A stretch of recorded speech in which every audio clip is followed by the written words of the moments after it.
Kyai Patih welingku nalika semana ora lali to kowe. Gonmu yasa bali gala-gala sing kanggo palermaning para Pandhawa. Nggih. Sedaya sampun kula sampun samapta lan sampun rampit. Ya bagus. Sedaya piranti sampun kula damel ingkang gampil kobong. Bagus. Kowe pancen undagi sing peng-pengan tur pinter. Wis aja semelang. Aja semelang nek bali kobong Pandhawa kelakon mati, kowe sak anak bojomu tak paringi bebungah isa tok nggo urip mukti wibawa. Matur sembah nuwun.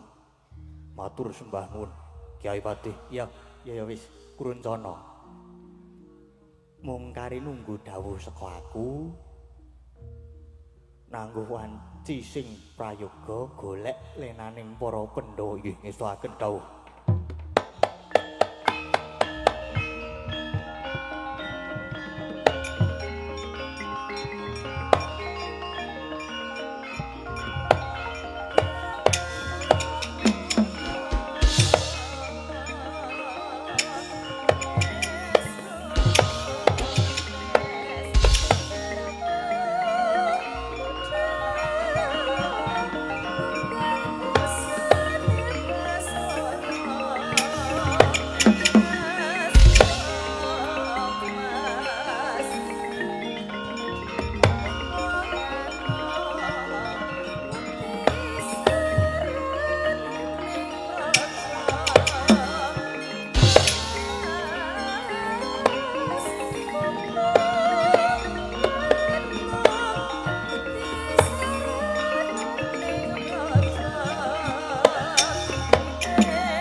Kesupen lho. Niki panjenengan le nanggapi etok-etok sing sae. Sing penting golek lenaning para Pandhawa. Nggih, Paman. Bibi Kunti. Atur nuwun awit rawuhipun monggo lajeng kula aturi ngrahapi sedaya dhaharan lan unjukan. Gurupati karepmu kepiye? Dene nganti kaya ngene kono mulu kota pasukan.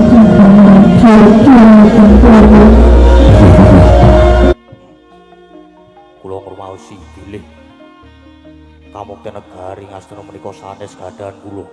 Nanging sedaya menika ingkang mengku adi-adi kula para Pandhawa. Dados sampun samestinipun menawi kadang-kadang kula Pandhawa kitumut ngraosaken kanikmatan kados para kadang Kurawa. Wah kebangetan lemu Nyugata. Ana panganan kok nganti kaya gunung kaya ngono kuwi. Wah, kabeh tok suguhke. Nuwun sewu nggih.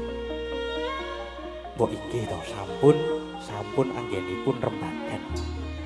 Samenika monggo. Monggo. Raden Wijakangka, Raden Bratasena, Raden Permadi monggo. Wah, Permadi barep nadyan iki disuguh panganan sing manggung-mendung kaya mangkene. Nanging aja nganti padha lena ing kaprayitnan. Awit rasaku kok ora kepenak. Sing padha aspada. Sampun to, Pun.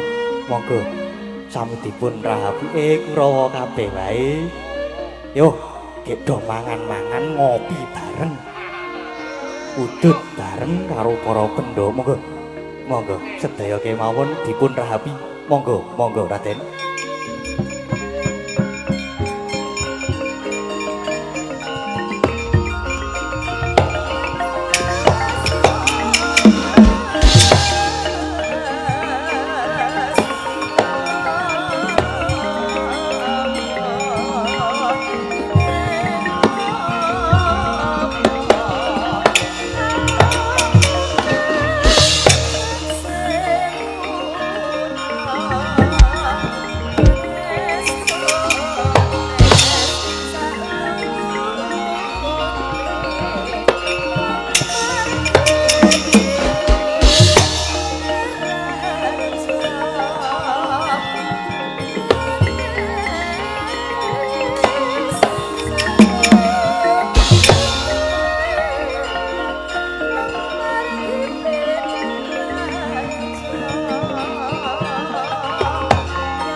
Ger Kuruncana ayo.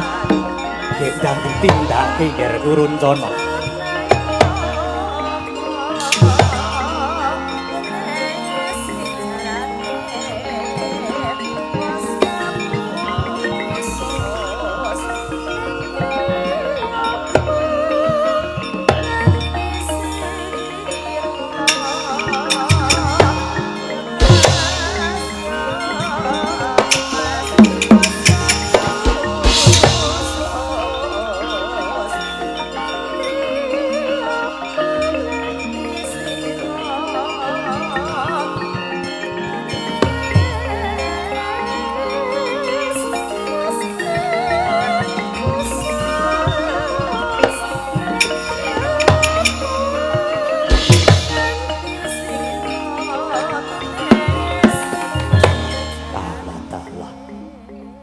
Sepi kaya ngene, cetha yen para pendhawa wis padha turu kepati. Dasare aku ya wis antuk sasmita saka Kyai Pati Sengkuni. Tak tindakne ngobong bali kala-kaloke pendhawa ya ing kene marganing patimu.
Sritenon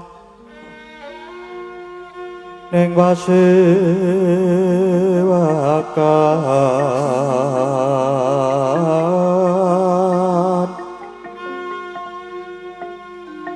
busana maneka warna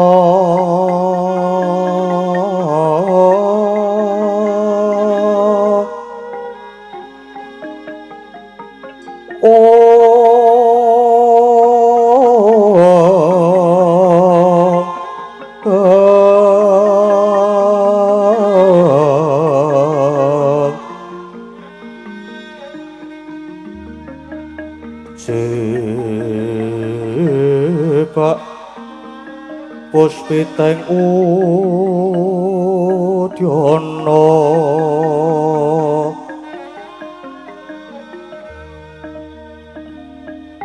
miang panjerah sarwara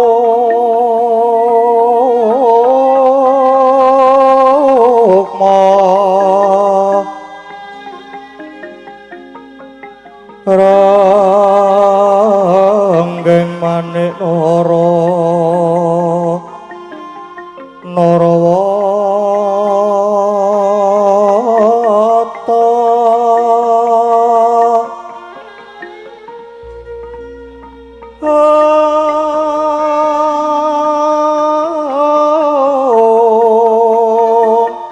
ana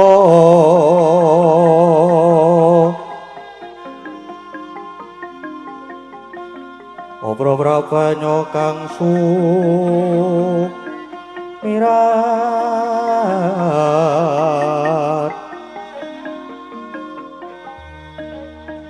kenyaring teja leliwaran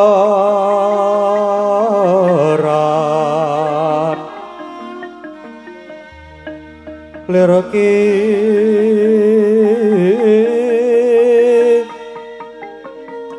Laci siring dadit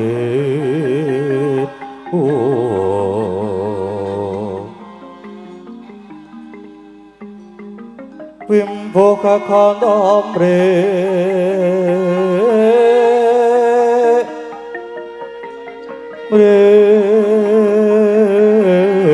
ingin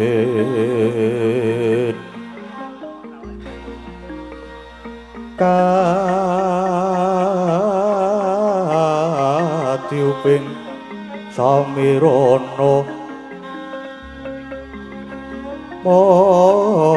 mandara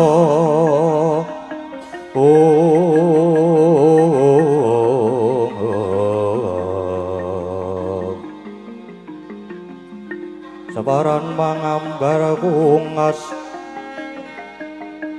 ngepeki jroning pasewakan tandya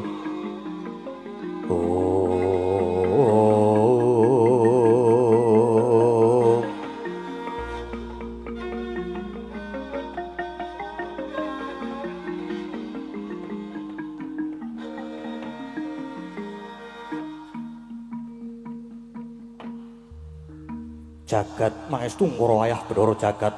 Suman. Durung suwe iki ingsun wis netepake ento putraning Sun Kurupati. Ingsun senggake ngaluhur jumeneng Pangeran Adipati Anom. Mestine ora suwe maneh bakal nglintir ke Prabu Ningsun. Nanging bareng wis kelakon ingsun malah banjur getun geduwung. Suman. Duh sinuwun jimat sesembahan kula.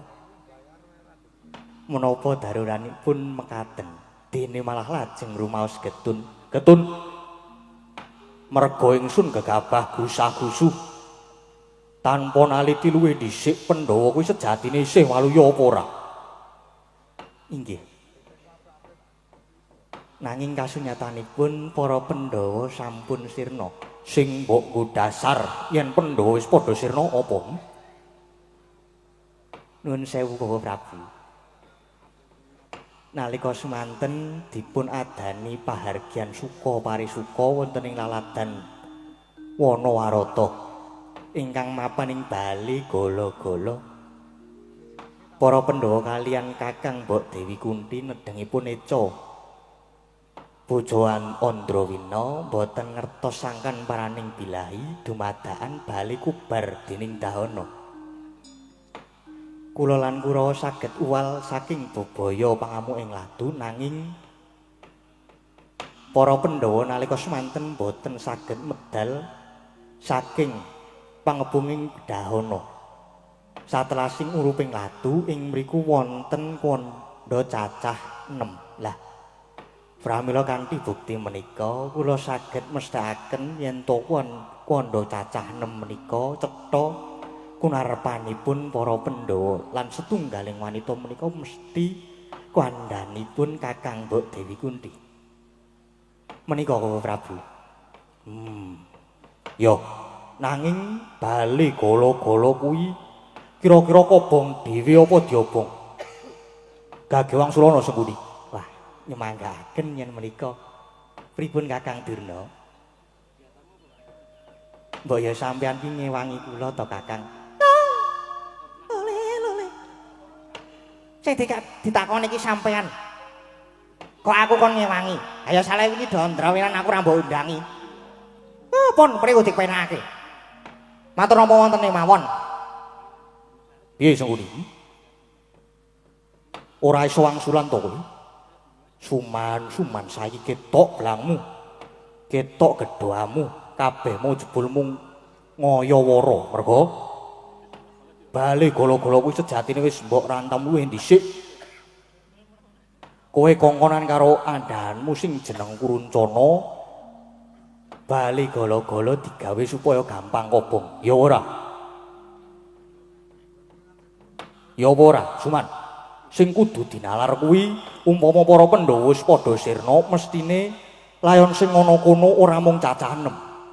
Nanging kudune ana 10. Merga Pandhawa kuwi menyang endi wae ora tau pisah karo Semar saanake. Mula sak sireping kobaring geni sing keri ana kono sektine dudu kandhane Kunthi lan Pandhawa.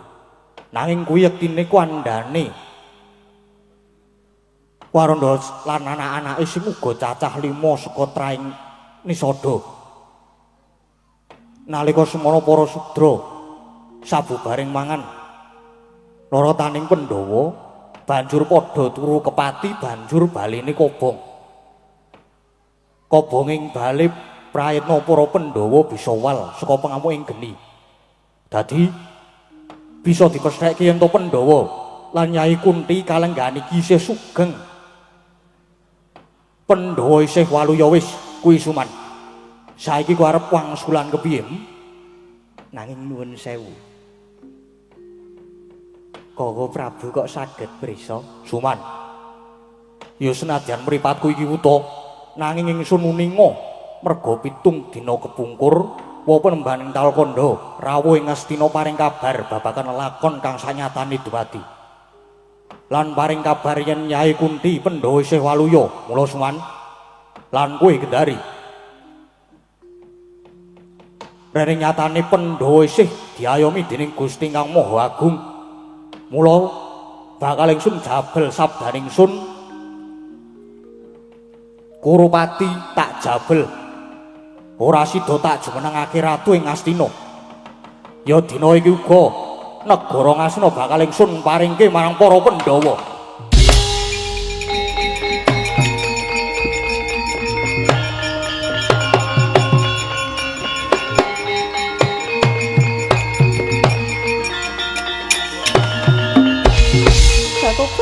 Batur suwun. Ing menapa paduka ngendika ingkang kados mekaten? Paduka menika ngasta panguwasa tunggal negari Ngastina. Sampun samestinipun menawi paduka menika ngupaya dhateng kamulyanipun putra paduka para Kurawa. Gendari. Nadyan kena goleke kamulyaning anak nanging kudu diseblak pangestine supaya liwat dalan kang utama. Oh, Gendari. Aku mbiyen titip marang anak-anakku Kurawa marang adimu Suman kuwi supaya dituntun, dituduhake marang marganing kautamanan dharma. Nanging malah dipengaruhi dijlomprongke. Dadine kaya ngono kuwi anak-anakmu. ngrembyahaken cacah ngreptokaken jiwa. Mula bener Yai Prabu Pandhu kae duwe anak 5 mung setitik. Nggone kula entah ya Permati dadi bocah ya utama gendari. Wis kene linggo meneh mburi kene. Nek ora tak timbali meneng. Nggih. Ge wis. Wis urung. Sampun. Gek mundur. Sampun batu-batu kok sampeyan mriki. Ora perlu kok.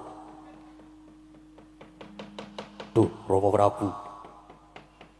Nuwun sewu, ingkang putra pun Kurupati sampun kelajeng dipun tetepaken dados Pangeran Adipati Anom. Pramila sampun ngantos dipun jabel krana upami kula dados makuthaning Praja Ngastina. Mesinipun inggih kangge kamulyan lan kamuktenipun para Kurawa, Kurupati meneng. Iki lagi tak rembug kabeh mung supaya adil. Kurawa ya bisa mukti, Pandhawa ya bisa ngenyam kamukten. Nggih ngesuhaken dawuh Rama Prabu. Adipendhita Durna. Rening sliramu ki sawijining pendhita adeng mana Ngastina uga pinangka dadi pujangga. Mula ingsun kudu kepiye? Lan piye iku vertikelmu Adipendhita Durna? Lole. Sama lole, sama ranting, alas dadi warna dadi alas. Nuwun sewu Koko Prabu. Kepareng matur menawi lepat diagung pangsaminipun. Ya ora dadi ngopo, Bim? Sinuwun. Nyatanipun pawartos inggih sampun sumebar. Bilih angger Kurupati sampun katetepaken dados Pangeran Adipati Anom. Nanging kok malah lajeng dipun jabel menika. Mongko nista-nistaning Narendra menika menawi ngantos lincating janji. Sinuwun. Nadyan kados pundi paduka menika Narendra ingkang kedah anglenggahi sabda Pandhita Ratu. Dados umpami angger Kurupati mangke dipun kepihaken jumeneng nata ing Ngastina. Nuwun sewu, paduka kedah madosaken lintu kangge kamuktanipun para Pandhawa. Sigra-sigra yen permana kanca sigra ngraketa nawang sesangka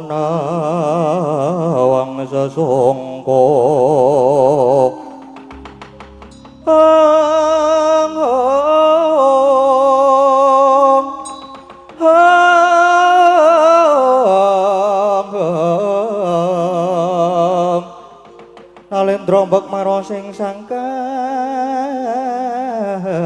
Katri gumulung mangrempahing wadya kurada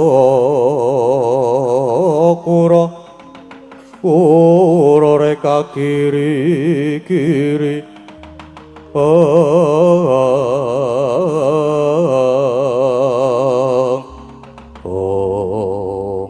kocap ing mangki dadak sakala gumarubuk ana samirana mangidit milir anggondo amrik wangi umiring praptaning Dyan Bratasena karya kaget kang samya mulat.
anjrengkang puspitorum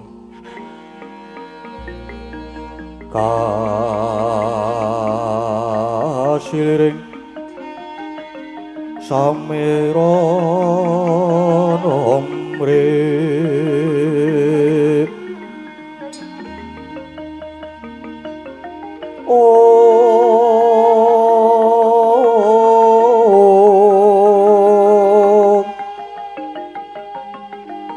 sekar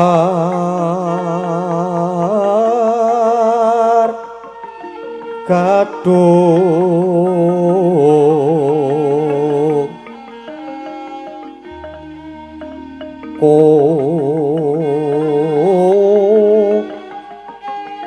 ngas kandanyo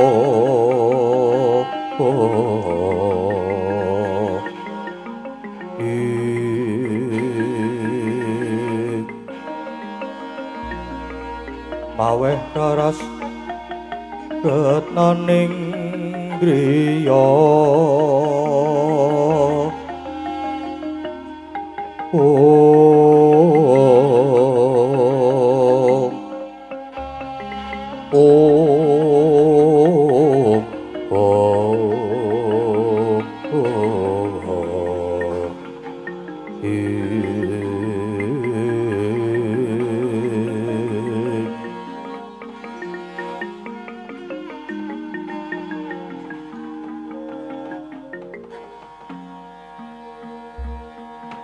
jagat dewa Bathara bareng tak granyang cetha yen iki putraku Bratasena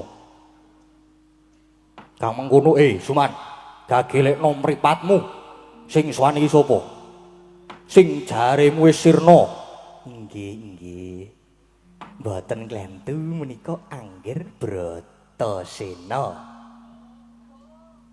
lha kene ucapmu kok ngaya-wara kula Bratasena kaya ngapa bungaipun wa dene sira swan katon seger awakmu sira padha basuki to Ngger wah Destarastra bapakku aku ngaturake bektiku basaku katur Destarastra bapakku sing pinangka gandine Pandhu bapakku wis Yer aja nyebut Yai Pandu sing wis murut kasidan jati Sudarmamu dimen ayem ing alam langgeng yo Ngger yo sira ngaturake pangabekti banget ndak tampa akarya bombong penggalihipun wa pangestuku wae tumrap marang jeneng sira yo Ngger yo tak pundi dadi jimat wah kendari buku aku ngaturake bekti ya Ngger wis tak tampa pangestune wakmu aku wae nampanono yo tak pundi Durna bapakku sembahku katur lole ya tak tampa Ngger tak tampa akarya gumbiraning manah pangestuku gage tampanono ya Ngger yo tak pundi semono uga Urupati kakangku yo syukur di si Adi tinemu rahayu nah dalang kapok ora dibagekke to kowe salah kok. Pripun rasane dipatih? Pripun? Sampeyan dilewati pripun? Nggih mboten napa-napa. Biasa kok. Disengiti wae ya ora apa-apa. Santai kok aku kok. Kowe mono. Kowe mono. Bratasena. Jagdine wakmu wis uning mungguh apa to karyanira marak suwan ngersanipun kowe iki. Sira mesti bakal njabel negara Ngastina jumbuh kelawan perjanjian nalika semana. Yen to anak-anakku Pandhawa sing ngancik dewasa tumuli negara Ngastina kudu diparingake.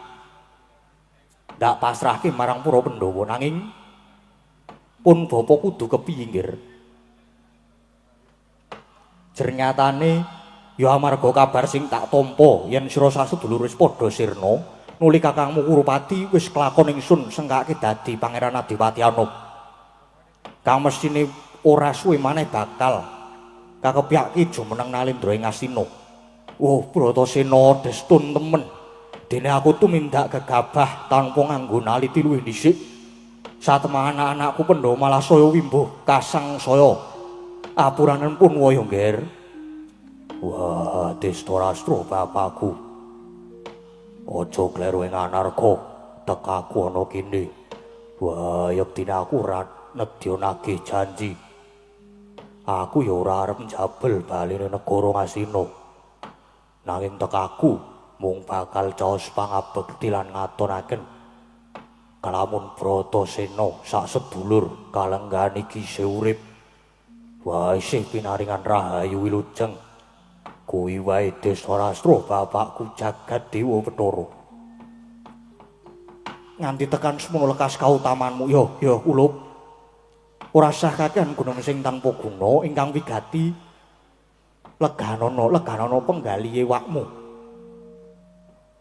Lan aja nganti ana panyacat saka kiwa tengen. Tinarka lamun nggonku ngregem kamukten tinggalane Yai Pandhu iki kaya dene wong kang ngemut gula krasa legi banjur moh nglepeh. Babar pisan ora. Kang mengkono ngger.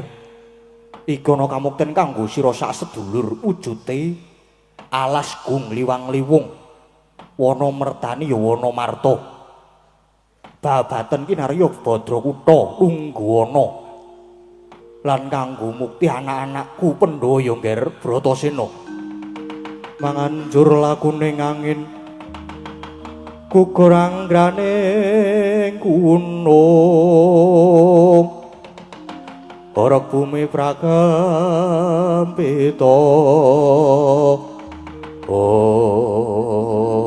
Wayo tak sagui ning aku sagu mbabati alas. Ora aku arep milik kamukten aku sagu mergo aku ngenggoni jiwa kasatriyanku. Nadyan umpama alas wis kelakon tak babati dadi kutha lan negara. Wah, pangajapku aku mung bakal bangun lan goleki kamukten kanggo para kawula kang padha kurang sandang lan pangan. Lan kang durung antuk papan dunung supaya padha nemoni mulya. Anakku ngger, yen kowe gelem tenan gage. Dudu ana taunen kaya banyu. Bab ragat brana picis kanggo ragat yasa negara kowe arep njaluk pirang dinar, pirang miliar.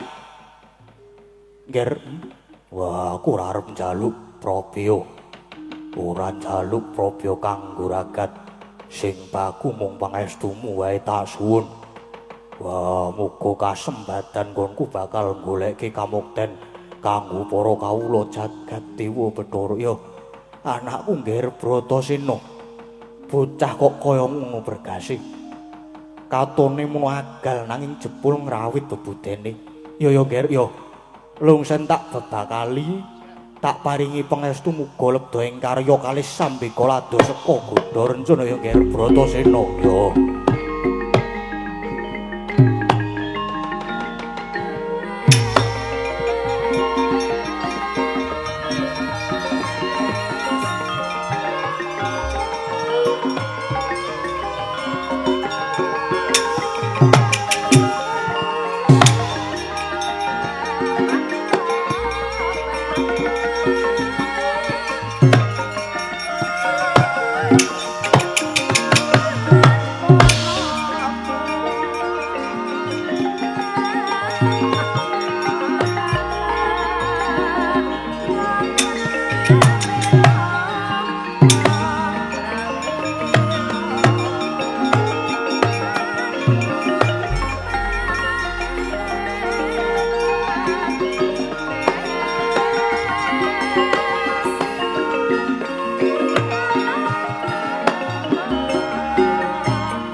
Bratasena.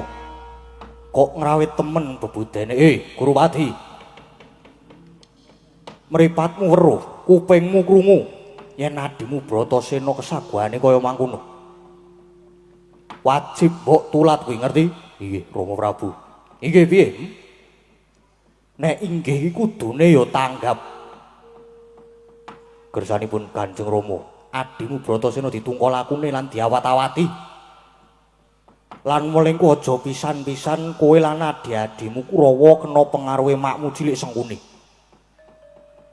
Mula dawuh ingsun marang sira kabeh, ubayane aja nganti mblenjani.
Lari, lari.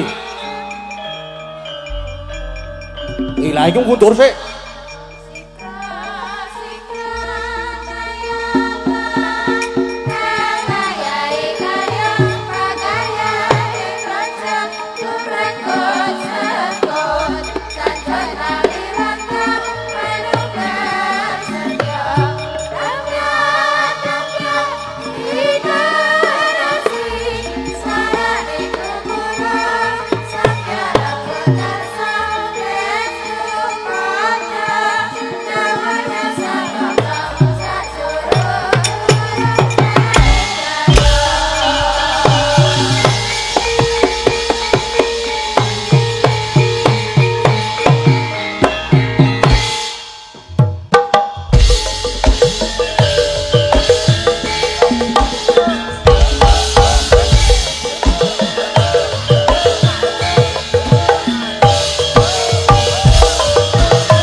Ya matur sembah nuwun men dalu gosik ya nok ya. Yo. Nggih, sugeng dalu berkah dalem. Iki awak dhewe wis kelakon sowan. Sowan ngendi iki, Mak? Iki sowan nono SMK Pangudi Luhur Muntilan. Magelang, Jawa Tengah. Yo. Le menyang wis ket sore ya, Mak. Banjur acarane opo iki, Mak? Gelar wayang kaya ngene iki. Sing jenenge gelar wayang iki acarane ya mesti wayangan. Oh iya, kuwi ya bener ning dudu sing kuwi. Heeh. Ki karo tak wacake sejarahe. Ngopo kowe ngerti, Mak? Weh. Lah aku ki ya ngerti ya padake. Ki ahli sejarah ya. Tenan, bodakku ning ngisor. Yo. Ya kayak ndang di jlentrek sejarahe kaya ngapa? Heeh, ki alon-alon karo.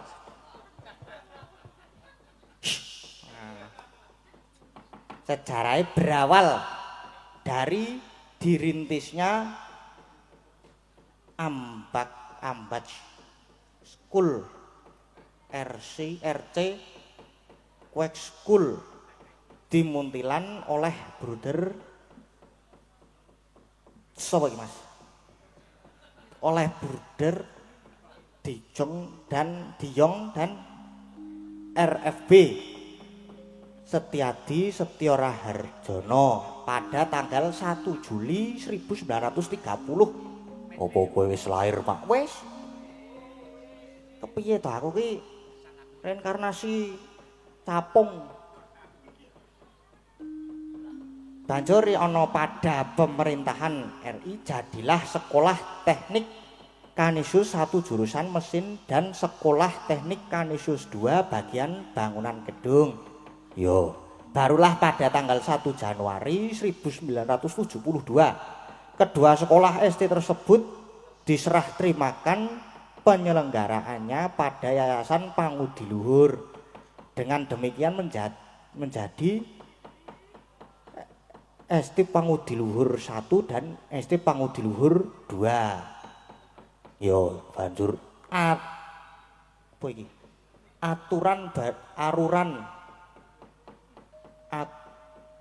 Mas iki kira-kira aruran apa aturan, Mas? Nah, aturan baru dihapuskannya ST. Kemudian sejak tahun ajaran 1976 menerima siswa kelas 1 STM Pangudi Luhur.